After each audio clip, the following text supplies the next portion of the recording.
వైద్యం ముసుగులో ఫ్రాన్స్కు చెందిన ఓ డాక్టర్ 3 దశాబ్దాల పాటు వందల మంది బాలురు బాలికలపై అత్యాచారానికి పాల్పడ్డ ఘటన వెలుగుచూసింది. ఈ దారుణాలకి పాల్పడినట్లు నిందితుడైన డాక్టర్ జోయల్ లీస్ కార్నెక్ న్యాయస్థానంలో అంగీకరించాడు. 74 ఏళ్ల జోయల్ లీస్ కార్నెక్పై విచారణ కొనసాగుతోంది.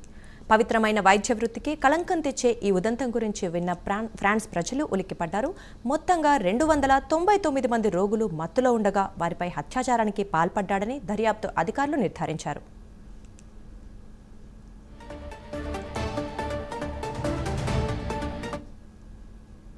డాక్టర్ జోయల్ లీస్ కార్నెక్కి చేసిన నేరాలకి సంబంధించిన 3 లక్షల ఫోటోలని పోలీసులు స్వాధీనం చేసుకున్నారు.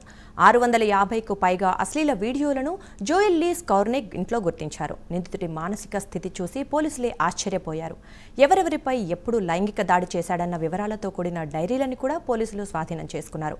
1989 నుంచి 2014 మధ్య 158 మంది అబ్బాయిలు, 141 మంది అమ్మాయిలపై అతడు అత్యాచారానికి పాల్పడినట్లు జోయల్ లీస్ కార్నెక్ న్యాయస్థానంలో అంగీకరించాడు.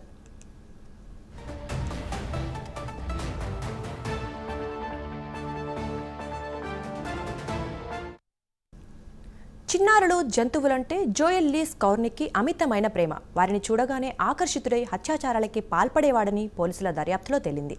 బాధితులు ఎక్కువ మంది చిన్నారులే కావటం గమనార్హం. తన పొరుగింట్లో ఉన్న ఓ 6 ఏళ్ల చిన్నారిపై అసభ్యంగా ప్రవర్తించడంతో డాక్టర్ జోయల్పై 2017లో కేసు నమోదైంది. అప్పుడే ఈ డాక్టర్ దారుణాలు వెలుగులోకి వచ్చాయి. వృత్తిరీత్యా సర్జన్ అయిన జోయల్ లీస్ కార్నెక్ రోగులు మత్తులో ఉన్నప్పుడు అత్యాచారం చేయడంతో ఈ విషయం బయటి ప్రపంచానికి తెలియటానికి ఆస్కారం లేకుండా పోయింది.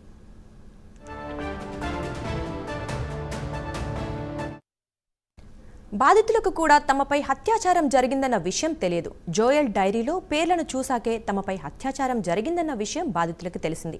2017 ఘటన తర్వాత మరో 4 చిన్నారులపై జరిగిన ఘటనలు వెలుగుచూశాయి. దీంతో 2020లో డాక్టర్ జోయల్ లీస్ కార్నెక్పై విచారణ జరిపిన కోర్టు 15 ఏళ్ల జైలు శిక్ష విధించింది. తాజాగా తన నేరాలని విచారణ సందర్భంగా డాక్టర్ జోయల్ లీస్ కార్నెక్ అంగీకరించడంతో ఆయనకి మరో 30 ఏళ్ల వరకు శిక్ష పడే అవకాశం ఉందని సమాచారం.